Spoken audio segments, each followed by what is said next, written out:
So hi everyone and welcome to this video. और इस video में हम देखने वाले गूगल किकस्टार्ट राउंड 8 2021 का आखिरी क्वेश्चन, प्रॉब्लम नंबर 4, जिसका नाम है चेकसम। ठीक है, ये गूगल किकस्टार्ट राउंड 8 2021 का सबसे अच्छा क्वेश्चन है और बहुत सारे कंसेप्ट यूज़ हुए हैं।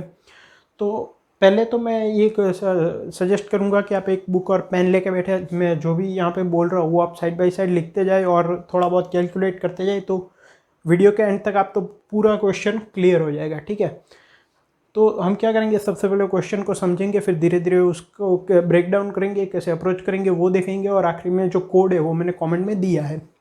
इस क्वेश्चन को हम 5 पार्ट्स में देखने वाले हैं। पहला है बैकग्राउंड, फिर है पार्ट 1, पार्ट 2 समरी, और आखिर में टाइम कॉम्प्लेक्सिटी। ठीक है, तो पहले तो क्वेश्चन पढ़ते हैं और देखते हैं कि क्या दिया है। Question is, Grace and Etzer are constructing a n cross n Boolean array. The element in the ith row and the jth column is represented by aij.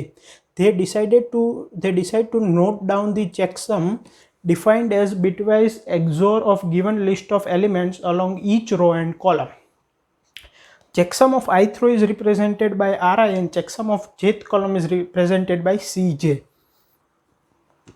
देखिए इसमें क्या दिया गया है कि हमारे पास एक 2D एरे है ए ऑफ n क्रॉस n, जो कि बुलियन एरे है, मतलब इसमें वैल्यूज क्या होगी, 0 या 1। ठीक है, कुछ ऐसा। और दिया गया है कि हमें दो एरे दिए गए हैं, r ऑफ n और c ऑफ n। ठीक है, और ये जो है वो बिटवाइज एक्सोर वैल्यू है रिस्पेक्टिव रो और कॉलम्स की। ठीक है, मतलब कि इसको चेकसम नाम दिया गया है, मतलब कि r ऑफ 2 जैसे मैं यहाँ पे कहूँ तो ये first row, second row, third row, first row, first column, second column, third column. तो r ऑफ 2 क्या रिप्रेजेंट करेगा, इन तीनों की एक्सोर वैल्यू क्या होगी, 1। ठीक है, r ऑफ 1 क्या होगा, 0। इन तीनों की एक्सोर वैल्यू r ऑफ 3 क्या होगा, 1। सिमिलरली ये c1 हो गया, ये c2 हो गया और ये c3 हो गया। ठीक है, यहाँ तक क्लियर हो गया। यह मैं क्वेश्चन में इतना दिया हुआ है। अब आगे बढ़ते हैं। Once the finish the matrix, Etzer stores the matrix in his computer. However due to virus, some of the elements in matrix are replaced by -1 in Etzer's computer. Luckily, Etzer still remembers the checksum values. He would like to restore the matrix and reaches out to Grace for help. After some investigation, it will take Bij hours for Grace to recover the original value of Aij from the disk.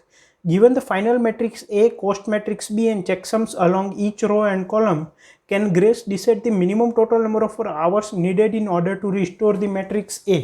ठीक है, अब ये जो A of n cross n matrix था, उसमें क्या हुआ, उसको कंप्यूटर में स्टोर किया, वायरस आ गया, वो सब हम वो स्टोरी नहीं देख रहे।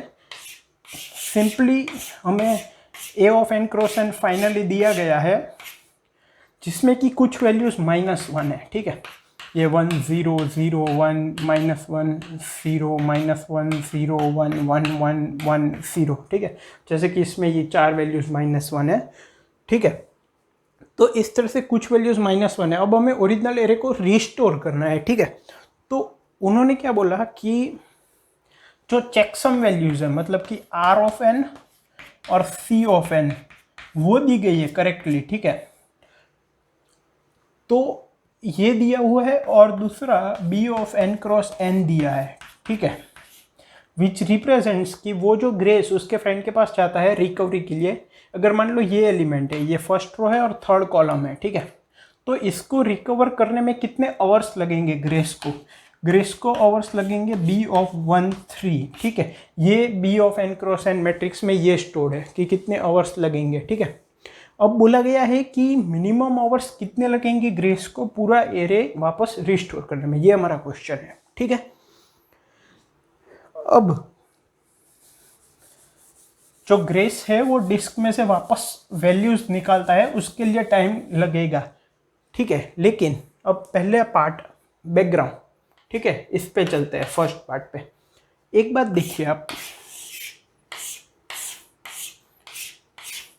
मान लीजिए ये है। ठीक है, मान लीजिए यहाँ पे -1 है, ये 0 है, 0 है, 1 है, 1 1 0 0 1 0 -1 0 1 1 0 0। ठीक है, ये मान लीजिए हमें दिया गया है। तो ग्रेस जो है वो डिस्क में से वैल्यू निकालने में उसको टाइम लगता है। ठीक है, और हमें उस टाइम को मिनिमाइज करना है। अभी हमें चेकसम वैल्यूज दी गई है, ठीक है, ये अवेलेबल है। ये क्या है, रो वाइज एक्सोर और कॉलम वाइज एक्सोर, इसको चेकसम बोला गया है। तो अगर मैं इस -1 को देखूं तो ये जो है वो इस रो में एक ही -1 है, ठीक है। तो ये क्या है, सेकंड रो है, ठीक है। एक बात ध्यान रखना, यहाँ पे मैं 1 इंडेक्स लेके सब समझा रहा हूँ, लेकिन जो कोड दिया गया है वो 0 इंडेक्स बेस्ड है, ठीक है। अब मेरे पास R(2) है, अब वो क्या होगा, 1 होगा या तो 0 होगा, ठीक है। अगर वो 1 है इसका मतलब सेकंड रो में जो नंबर ऑफ वंस होंगे वो ऑड होंगे, क्योंकि एक्सोर वैल्यू लेनी है पूरे रो की। अगर एक्सोर वैल्यू 1 आती है, ठीक है, तो एलिमेंट्स तो 1 और 0 इन दोनों में से एक ही होंगे। तो अगर सबकी एक्सोर 1 आती है इसका मतलब इस रो में नंबर ऑफ वंस जो है वो ऑड होंगे, ठीक है।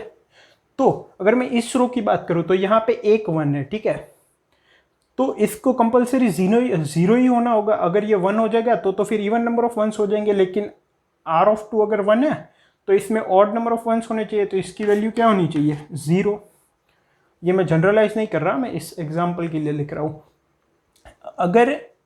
अगर मान लीजिए ये यहाँ पे भी 1 होता, ठीक है, तो अब इस रो में कितने 1 है, इवन नंबर ऑफ 1 है, और हम एक्सोर 1 है मतलब ऑड होने चाहिए, तो इसको भी 1 होना पड़ेगा। अब अगर एक्सोर वैल्यू 0 है इसका मतलब नंबर ऑफ वंस इवन है, तो अगर इसकी बात करें तो यहाँ पे 2 है तो इसको 0 होना पड़ेगा। लेकिन अगर यहाँ पे ऐसा होगा तो हमें इवन नंबर ऑफ वंस चाहिए, यहाँ पे एक ही है तो इसको क्या होना पड़ेगा, 1 होना पड़ेगा, ठीक है। तो जो गिवन चेकसम वैल्यूज है और जो गिवन मैट्रिक्स है, अगर उसकी मदद से हम कोई वैल्यू निकाल सकते हैं तो वो ग्रेस को हम नहीं देंगे निकालने के लिए, वो हम निकाल लेंगे, उसमें 0 टाइम लगेगा। हमें टाइम को ही तो मिनिमाइज करना है, तो इन वैल्यूज को खुद निकाल लेंगे। फिर जो ऐसी वैल्यूज होगी जो हम नहीं निकाल सकते वही ग्रेस निकालेगा डिस्क में से वापस देख के, तो उसमें टाइम लगेगा, टाइम को मिनिमाइज करना है, ठीक है। तो मैं इस 1 को फाइंड कर लूँगा, ठीक है। तो इस यहाँ पे जो -1 है उसके लिए टाइम कितना लगा, 0, ठीक है। अब थोड़ा और बैकग्राउंड हमारा स्ट्रॉन्ग करता है।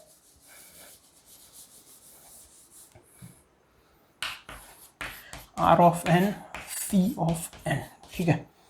इसका मतलब पहले तो जो अभी हमने देखा उसको थोड़ा जनरलाइज कर देते हैं। ये -1 है, ठीक है। अब मान लो ये 0 0 1 1 1 0 -1 -1 0 0 1 0 -1 0 0, ठीक है, फॉर एग्जाम्पल। तो इस -1 की अगर हम इस तरफ, क्योंकि हमें कॉलम चेकसम भी दिया गया है, कॉलम एक्सोर वैल्यू और रो एक्सोर वैल्यू भी दी गई है, तो रो में या तो कॉलम में नंबर ऑफ -1 वो अकेला ही है, ये एक ही अननोन एलिमेंट है, तो उसको हम फाइंड कर लेंगे, ठीक है, irrespective of number of -1 in the column. अभी अगर यहाँ पे -1 है, यहाँ पे -1 है, यहाँ पे 0 है, यहाँ पे 0 है, तो इस कॉलम की चेकसम वैल्यू और इन यहाँ पे नंबर ऑफ वंस की मदद से हम इस एलिमेंट को फाइंड कर लेंगे, ठीक है। इसका मतलब कोई भी -1 है वो हम फाइंड कर सकते हैं अगर number of -1s in the respective column R1 और number of -1s in the respective row R1। तो इस तरह के -1 में टाइम कितना लगेगा, 0 लगेगा। यहाँ पे हम इस कॉलम सम की वैल्यू सपोज 0 है, C(1) 0 है, इसका मतलब इवन नंबर ऑफ वंस होंगे। यहाँ पे ऑलरेडी 0 3 है, एक भी 1 नहीं है, तो इसकी वैल्यू भी 0 हो जाएगी। अगर ये 1 होता तो इसकी वैल्यू 1 हो जाती, ठीक है। तो पहला स्टेप तो ये हो गया कि इस तरह के जो भी है उनको हम निकाल सकते हैं। अब तो एक और बात बैकग्राउंड में, ये -1 है, ये भी -1 है, ठीक है, ये -1 है, ये 0 0 1 1 1 0 1 1 1 0 0 0, ठीक है। अब एक सेकेंड, ठीक है। अब मैं अगर इस -1 को देखूं तो क्या मैं इसकी वैल्यू डिटरमाइन कर सकता हूँ गिवन दी चेकसम R(n) और C(n)? क्या कर सकता हूँ, नहीं कर सकता। क्यों, क्योंकि ये भी अननोन है, ठीक है। तो कॉलम चेकसम वैल्यू से नहीं कर सकता, रो चेकसम वैल्यू से भी नहीं कर सकता क्योंकि ये भी अननोन है। कोई बात नहीं, ठीक है। क्या मैं इसकी फाइंड कर सकता हूँ? नहीं। क्यों? क्योंकि यहाँ पे भी 2 है, यहाँ पे भी 2 है, ठीक है। क्या मैं इसकी वैल्यू फाइंड कर सकता हूँ? यस। क्यों? क्योंकि यहाँ पे कॉलम चेकसम तो यूज़ नहीं कर सकते, लेकिन रो चेकसम यूज़ करके इसकी वैल्यू डिटरमाइन की जा सकती है, ठीक है। तो ये 1 और 0 हो जाएगा। अभी अगर इसकी वैल्यू पता चल गई तो अब ये भी डिटरमाइन हो जाएगा, क्योंकि अब रो चेकसम से नहीं होगा लेकिन कॉलम चेकसम से हो जाएगा। अब अगर ये डिटरमाइन हो गया तो ये भी डिटरमाइन हो जाएगा, और ये तो पहले ही रो में अकेला ही था, अब कॉलम में भी अकेला हो गया तो ये भी डिटरमाइन हो जाएगा। तो इस पूरे में हमें कितना टाइम लगेगा? 0। मतलब कि हमें ग्रेस को नहीं देना पड़ेगा कि वो डिस्क में से निकाले, ठीक है। तो टाइम मिनिमाइज करना था तो हम गिवन वैल्यू से, इसमें कोई टाइम नहीं लगेगा, ये नेग्लिजिबल, ठीक है। ये 0, ग्रेस अगर डिस्क में से निकालता है तो ही टाइम लगेगा। तो डायरेक्टली अगर नंबर ऑफ -1 कॉलम या फिर रो में 1 है तो उसकी वैल्यू निकल ही जाएगी। लेकिन अगर डायरेक्टली नहीं भी है तो इनडायरेक्टली भी, उसके बाद अगर पहले 3 थे फिर बाकी किसी एक रो में 3 -1 थे, लेकिन 2 कॉलम को हमने सॉल्व कर दिया तो फिर तीसरा भी हो जाएगा, ठीक है। तो इनिशियली हो सकता है कि वो ना हो, लेकिन किसी और के फाइंड करने के बाद वो हो सकता है। तो इतना बैकग्राउंड इनफ है। अब हम पार्ट 1 पे मूव करते हैं। बैकग्राउंड और पार्ट 1 ऑलमोस्ट सेम ही है, बट इम्प्लीमेंटेशन थोड़ा देख लेते हैं अब पार्ट 1 पे, ठीक है। तो हमें जो एरे दिया गया है हमें मिनिमम टाइम करना है। तो पहले तो इस तरह के जितने भी -1 है ना, जो चेकसम वैल्यू और गिवन एरे 2D एरे की मदद से फाइंड हो सकते हैं, वो हम सारे फाइंड कर लेंगे, ठीक है। अब इसको कैसे करेंगे? प्रायोरिटी क्यू से करेंगे, ठीक है। हम 2 एरे मेंटेन करेंगे। ये क्या है? Counting of column of n, मतलब कि counting of column of i represent क्या करता है कि ith कॉलम में कितने -1 है, number of -1 in ith column, ठीक है। और रो c ऑफ i क्या रिप्रेजेंट करता है? नंबर ऑफ -1 इन ith रो, ठीक है। ये 2 हम फाइंड कर सकते हैं सबसे पहले, स्टार्ट करने से पहले। अब उनको हम प्रायोरिटी क्यू में डाल देंगे। कैसे? देखो, priority queue, mean priority queue, ठीक है।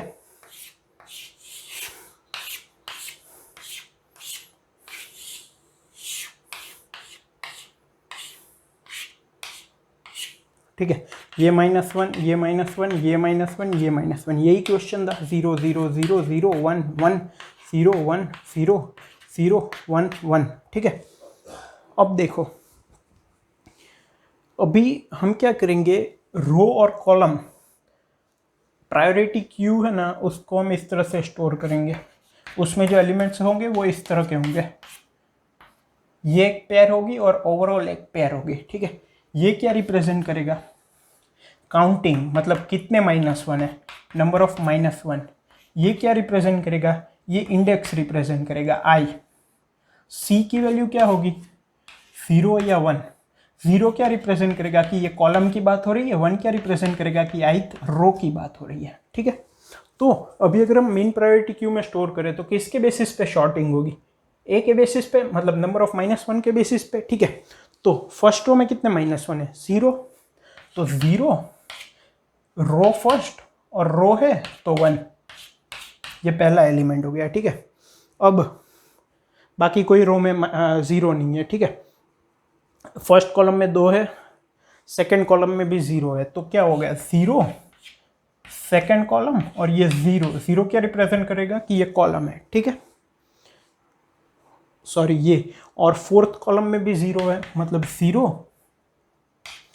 4 0, ये 0 नंबर ऑफ -1s, ये इंडेक्स ऑफ कॉलम, ये इंडेक्स है बेसिकली, और 0 क्या रिप्रेजेंट करता है कि ये कॉलम है, ठीक है। तो क्या हो गया? अभी हम देखें तो अभी ये 0 0 0 हो गए, ठीक है। लेकिन अगर 0 नंबर ऑफ -1 है तो उस रो और कॉलम में कुछ करना ही नहीं है। अगर फर्स्ट रो में 0 -1 है तो कुछ काम ही नहीं है, ठीक है। तो इनको हम क्यू से सिंपली पॉप अप कर देंगे, पॉप आउट कर देंगे। अब हम देखते हैं कि नंबर ऑफ -1 एक कितने में है। तो सेकेंड रो में तो 2 है, थर्ड रो में 1 है, ठीक है। तो 1 ये क्यू में हम पुश कर देंगे पहले सारी वैल्यूज, ठीक है। यहाँ पे क्यू का जो रिजल्ट होगा वो मैं दिखा रहा हूँ, क्योंकि सारी 8 वैल्यूज यहाँ पे ला के फिर करना मुश्किल होगा। तो अभी थर्ड रो की बात करें तो उसमें नंबर ऑफ -1 1 है, इंडेक्स थर्ड है और रो है तो 1, ठीक है। फोर्थ में भी एक ही है, 1 4 1, ठीक है। कॉलम में ये 2 है, ये 0 है, ये 2 है, ये 0 है, ठीक है। तो 1 वाले इतने हो गए, इसके बाद 2 वाले आएंगे, ठीक है। 2 वाले कौन कौन से होंगे? First column, third column and second row. तो फर्स्ट कॉलम,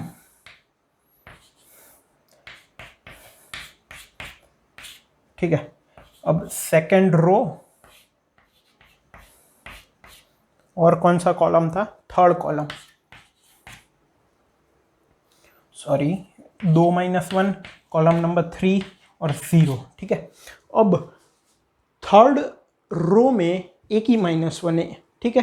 तो थर्ड रो की चेकसम वैल्यूज और नंबर ऑफ वंस की मदद से जो हमने बैकग्राउंड में देखा, क्या ये वैल्यू हम निकाल सकते हैं? जी हाँ, निकाल सकते हैं। तो ये 1 और 0 हो जाएगा, ठीक है। अगर ये 1 और 0 हो गया, अब इसको पॉप आउट कर देंगे। लेकिन इसको जब पॉप आउट करेंगे तो जो ये क्या है, थर्ड रो और फर्स्ट कॉलम, तो थर्ड रो की जो काउंटिंग है उसको 1 से डिक्रीज कर देंगे, तो वो क्या हो जाएगी? 0 हो जाएगी। वैसे भी इसको तो पॉप आउट किया है, ये निकल गया।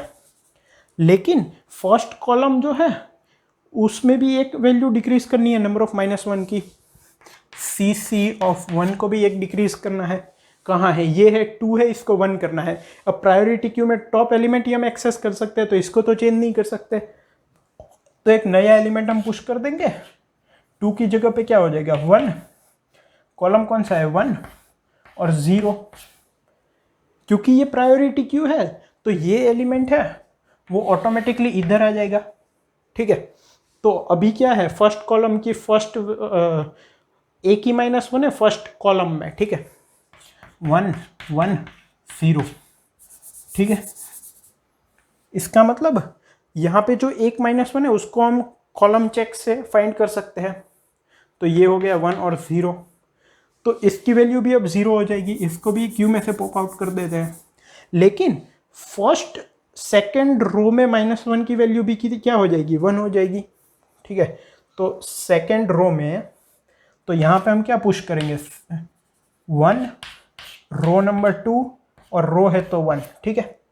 अब क्योंकि प्रायोरिटी क्यू है तो ये यहाँ पे आ जाएगा टॉप पे, ठीक है। तो ये हम क्या देखेंगे कि सेकेंड रो में एक ही -1 है, तो इसको भी हम फाइंड कर लेंगे। तो ये 1 और 0, ठीक है। अब ये भी चला गया,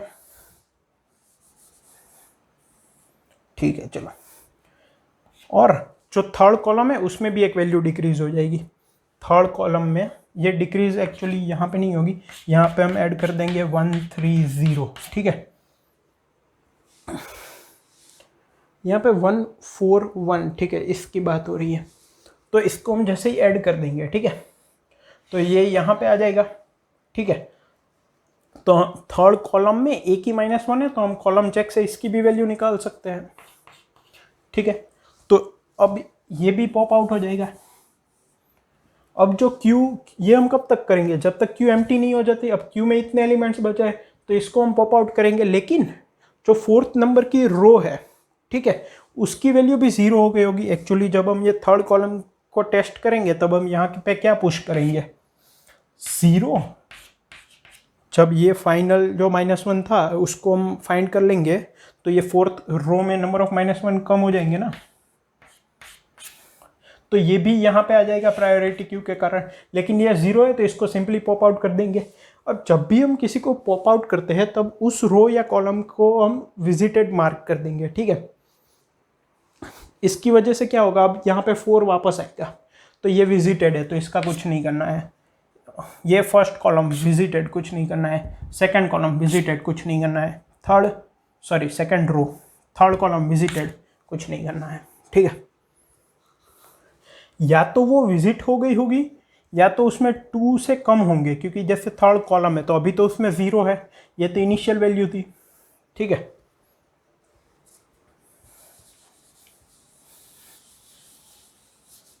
अगर मान लो कोई ऐसा है, अभी इस पोर्शन के साथ कनेक्ट मत करना, लेकिन मान लो ये तीनों कभी सॉल्व ही नहीं होते, ठीक है, तो वो क्यू में ऐसे ही पड़े रहेंगे, जैसे कि 3 column number is 5 and since it's column यहाँ पे 0 आएगा। तो हम जब पॉप करेंगे, अगर 3 है, अगर 0 है तो कुछ करना ही नहीं है, अगर 1 है तो हम सॉल्व कर सकते हैं, अगर 1 से ज़्यादा है तो हम कुछ नहीं कर सकते, ठीक है। तो विजिटेड मार्क ना करो तो भी चलेगा, क्योंकि अगर पुरानी वैल्यूज 1 से ज़्यादा है तो कुछ नहीं हो सकता। यहाँ पे 3 है तो यहाँ पे तो कुछ नहीं कर सकते ना, मतलब 5th कॉलम की बात करूँ, यहाँ पे भी -1 हो, यहाँ पे भी -1 हो, तो अगर क्यू में कोई ऐसा एलिमेंट, ऐसा रो या कॉलम का इंडेक्स है जो कि विजिटेड नहीं है और उसकी वैल्यू 1 से ज़्यादा है, इसका मतलब वो सॉल्व नहीं किया जा सकता डायरेक्टली, ठीक है। वही पार्ट 2 में देखेंगे, ठीक है। तो बैकग्राउंड हो गया, पार्ट 1 हो गया, ठीक है। ये प्रायोरिटी क्यू से कैसे करना है समझ में आ गया। अब पार्ट 2 है,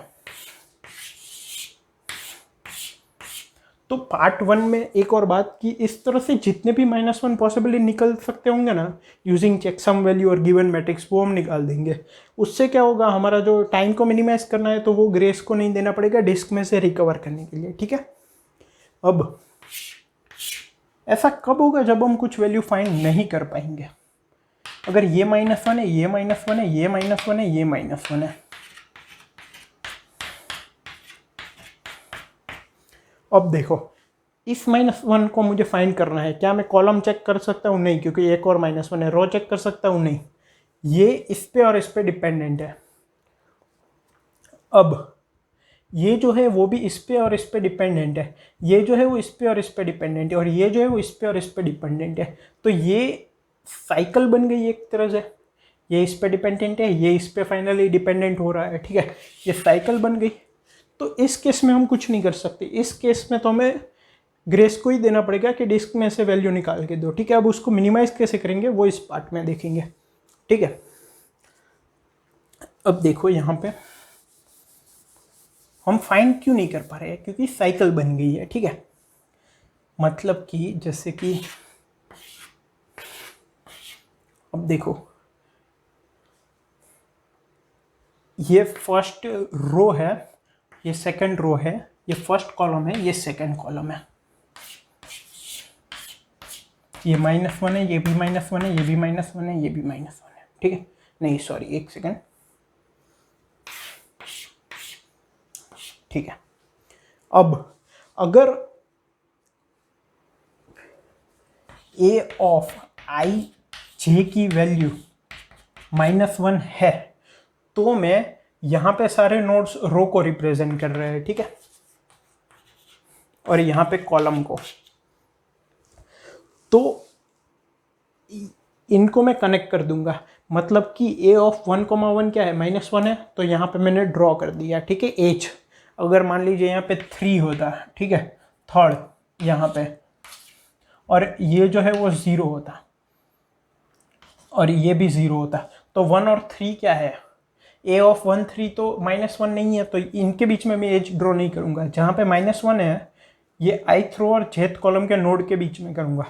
तो a ऑफ 1,1 माइनस है तो 1 और 1, a ऑफ 1,2 -1 है, मतलब फर्स्ट रो का फर्स्ट नोड और कॉलम का सेकंड नोड, इनके बीच में भी एज होनी चाहिए, 2 और 1 के बीच में भी होनी चाहिए और 2 2 के बीच में भी होनी चाहिए। अब ये डिपेंडेंट हो रहा है तो ये इन दोनों पे है, ये इन दोनों पे है, ऐसा साइकिल बन रही है। अगर मैं इस ग्राफ को ट्रावर्स करूं, ये जो है वो इस पे और इस पे डिपेंडेंट है, ये इस पे और इस पे डिपेंडेंट है, ये इस पे और इस पे डिपेंडेंट है, और ये इस पे और इस पे डिपेंडेंट है। तो एक साइकिल मिल रही है, जो यहाँ पे मिल रही थी वही यहाँ पे मिल रही है। अब मान लो कि मैं a ऑफ 1 2 की वैल्यू फाइंड कर लेता हूँ, मैं ग्रेस को बोलता हूँ कि a ऑफ 1 2 की वैल्यू मुझे डिस्क में से फाइंड करके दो, जिसके लिए टाइम लगेगा b ऑफ 1 2, ठीक है। ये जो एज है इनका जो वेट है वो b के बराबर है, मतलब ये a ऑफ 1 1 एज है तो इसका वेट b11 है, मतलब इतना टाइम लगेगा उस पर्टिकुलर एलिमेंट को ग्रेस को निकालने में, ठीक है। इस एज की वैल्यू क्या होगी, b1 2, इसकी वैल्यू क्या होगी b2 1, और इसकी क्या होगी B2 2, ठीक है। अब अगर मैं कहता हूँ ग्रेस को कि A ऑफ 1 2 फाइंड करके दो, मतलब कि इस वैल्यू मुझे फाइंड करके दो, तो ये एज निकल जाएगी, ठीक है। अब फर्स्ट और सेकंड कॉलम यहाँ पे 1 या 0 होगा, ये नहीं है, हाँ ये एग्जाम्पल किया, ठीक है। अब अगर ये वैल्यू फाइंड कर ली है और चेक सम वैल्यूज तो हमारे पास है ही, अब ये देखो कि कितने से नोड है जो सिर्फ एक से कनेक्टेड है, ठीक है। तो ये एक ही से कनेक्टेड है, इसका मतलब A ऑफ 2 2 अननोन है, A ऑफ 2 2 अननोन है, ठीक है। लेकिन वो एक पे ही डिपेंड कर रहा है, किस पे, सेकंड रो पे, सेकंड रो पे डिपेंड कर रहा है, क्योंकि ये भी -1 है, ये भी -1 है, ठीक है, और किसी पे डिपेंड नहीं कर रहा। इसका मतलब क्या कि जो सेकंड कॉलम है यहाँ, ये एक ही एज से कनेक्टेड है, और ये नीचे वाला क्या रिप्रेजेंट करता है, कॉलम। इसका मतलब सेकंड कॉलम में एक ही -1 है, एक ही -1 है, वो साइकिल नहीं बना रहा, ठीक है। यहाँ पे ये भी एक से ही कनेक्टेड है, तो फर्स्ट रो में भी एक ही -1 है, फर्स्ट रो में एक ही -1 है, ठीक है। ये 2 से कनेक्टेड है, मतलब कि सेकंड रो, ये 2 से कनेक्टेड है, मतलब फर्स्ट कॉलम, ठीक है। तो जिसके पास एक ही एज है, ठीक है, उसको हम फाइंड कर सकते हैं। अब ये जो सेकंड कॉलम है इसको हम फाइंड कर सकते हैं, क्योंकि एक ही अननोन है पूरे कॉलम में, जो हमने बैकग्राउंड देखा था उसकी मदद से, चेकसम की वैल्यू की मदद से, और इसको भी फाइंड कर सकते हैं, ठीक है। मान लीजिए इसको फाइंड कर लिया, ये क्या था, A ऑफ 2 2, तो 2 2 ये भी हट गया। अब ये भी एक से ही कनेक्टेड है, तो अभी हम फर्स्ट कॉलम को फाइंड नहीं कर सकते, लेकिन दोनों रो को फाइंड कर सकते हैं, किसी को भी फाइंड कर लेंगे, ठीक है। तो एक वैल्यू हमने ग्रेस को बोला कि फाइंड करके दो, बाकी की हमने खुद निकाल ली, क्यों, क्योंकि टाइम मिनिमाइज करना है, तो इसके लिए टाइम कितना लगा, 0 0 0, इसके लिए कितना लगा, B ऑफ 1 2, ठीक है। तो अगर ये क्वेश्चन होता तो हम क्या करते, जो मिनिमम होता है इन चारों एज में से उसको निकाल देते, ठीक है। अब आगे बढ़ते हैं, यहां तक क्लियर हो गया। इसका मतलब अगर ये रो नोड्स रिप्रेजेंट है, ठीक है, ये 4 है, ठीक है।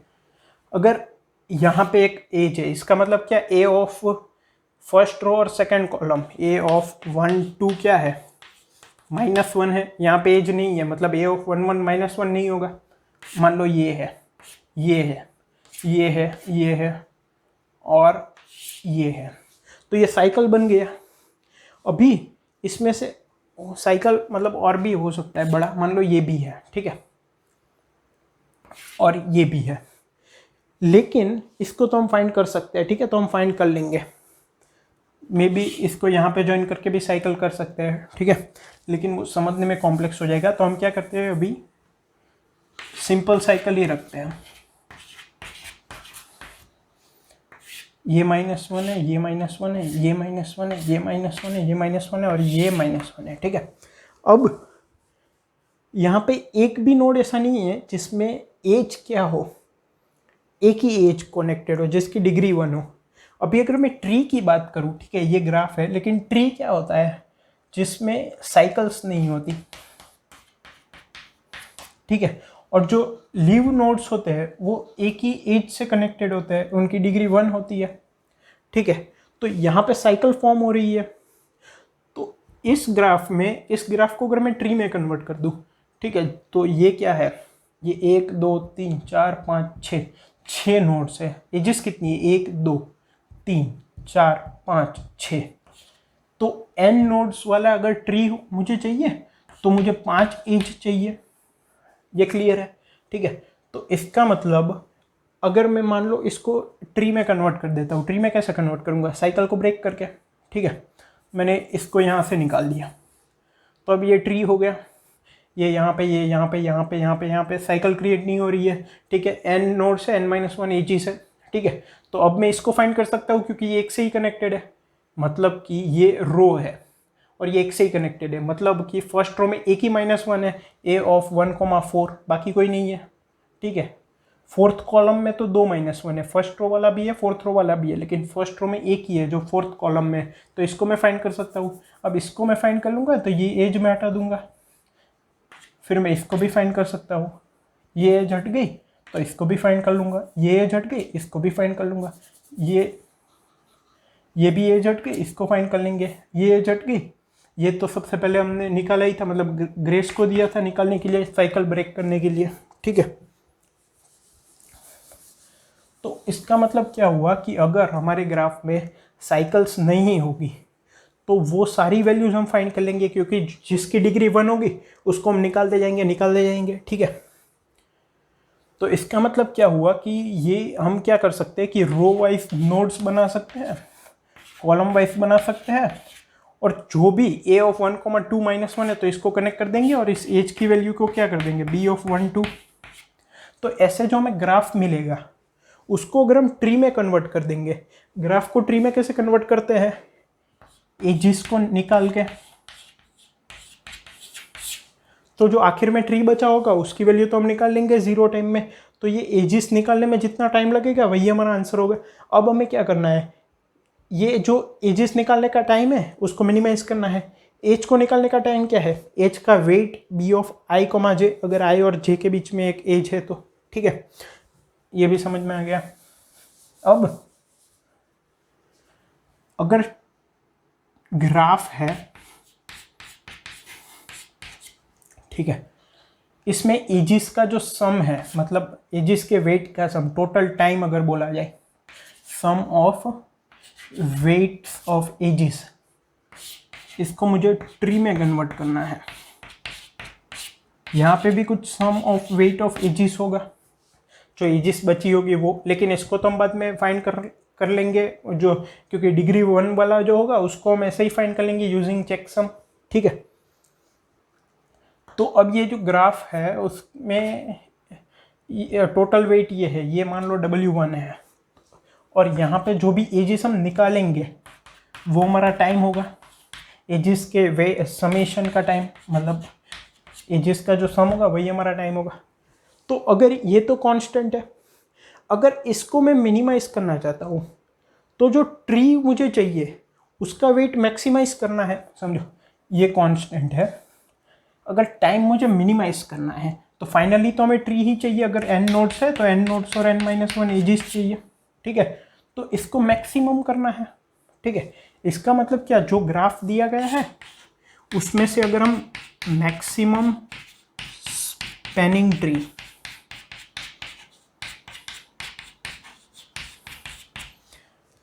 इस ग्राफ का मैक्सिमम स्पैनिंग ट्री फाइंड कर लें और इसका जो वेट है समेशन W उसको हम इसमें से माइनस कर दे तो वही हमारा टाइम होगा, क्योंकि ये मैक्सिमम है तो ये टाइम मिलेगा वो मिनिमम होगा, ठीक है। तो इस तरह से हम करेंगे। यहाँ पे अब एक और चीज़ मैं बता दूं,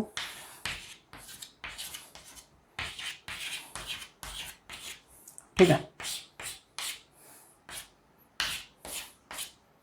ठीक है।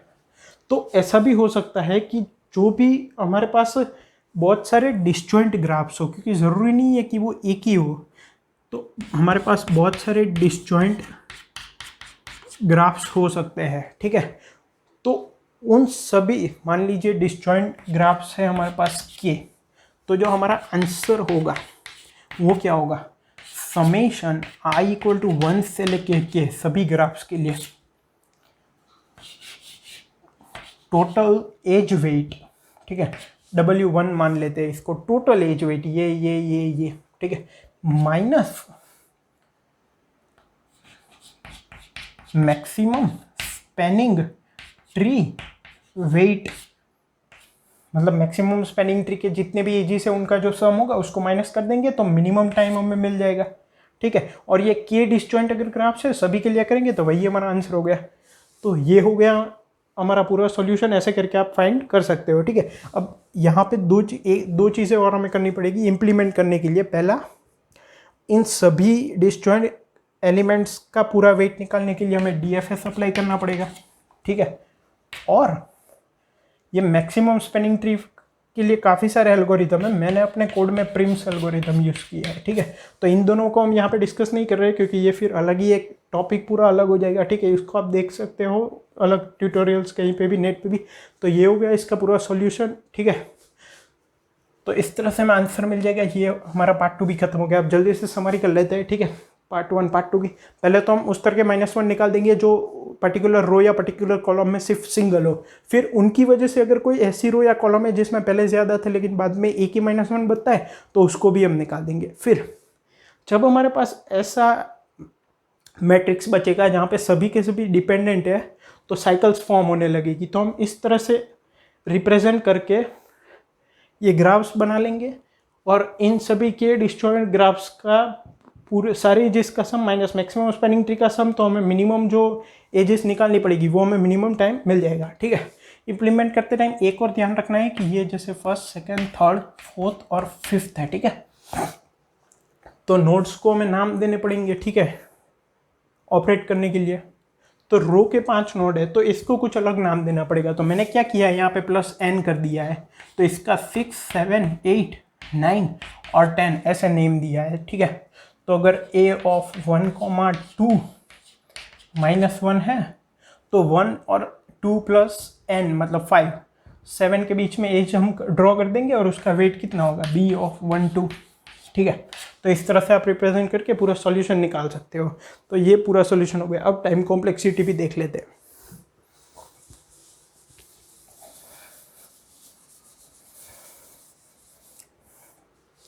तो टाइम कॉम्प्लेक्सिटी क्या होगी, सबसे पहले हम सभी रोज और कॉलम्स में कितनी काउंटिंग है वो क्यू में ऐड कर रहे थे सबसे पहले स्टेप में, ठीक है। तो वो O ऑफ n² होगा प्लस पार्ट 2 में हमने क्या किया, पार्ट 2 में हमने पहले DFS लगाया क्योंकि मतलब वो जो ग्राफ बन रहे थे उनके इंडिविजुअल्स का सम निकालने के लिए। फिर हमने लगाया Prim's algorithm to find the maximum spanning tree. तो DFS तो O ऑफ n होता है लेकिन n 2n है क्योंकि n रोज और n कॉलम्स 2n नोड्स है, प्लस प्रिम्स एल्गोरिदम होता है edges plus nodes into log edges, ऐसा कुछ होता है। तो यहाँ पे तो एजिस कितने हो सकते हैं, n² हो सकता है सभी रो और सभी कॉलम। अभी सभी के सभी -1 है,